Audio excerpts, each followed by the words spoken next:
নেশাবিরোধী অভিযানে সাফল্য পেল ধর্মনগর থানার পুলিশ। ঘটনার বিবরণে জানা যায়, রবিবার বিকেল আনুমানিক ৩টে নাগাদ ধর্মনগর আনন্দবাজার এসপিও ক্যাম্পের কর্মীরা রুটিন তল্লাশি করার সময় একটি TR-050382 নম্বরের অল্টো গাড়ি দেখে সন্দেহ হয় আনন্দবাজার এসপিও ক্যাম্পের কর্মীদের।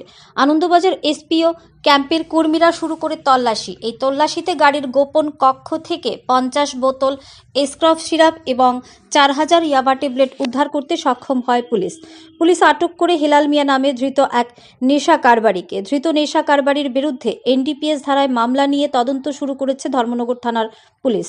এদিকে হেলাল জানিয়েছে, সে সাকাইবাড়ি এলাকার করিম উদ্দিন নামে এক ব্যক্তির কাছ থেকে এই নেশাদ্রব্যগুলো এনেছে কৈলাসহরে নিয়ে যাওয়ার জন্য।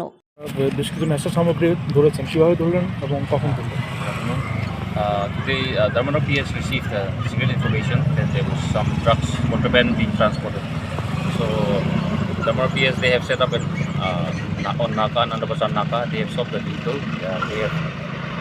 Based on this, we have seen that we have seized 50 concealed bottles and 4,000 Yaba tablets. So, we have also arrested one person.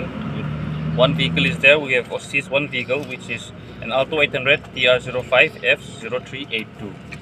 So, and NDPS case will be registered, and investigation will be started to determine where it is coming from and to whom will it be transported.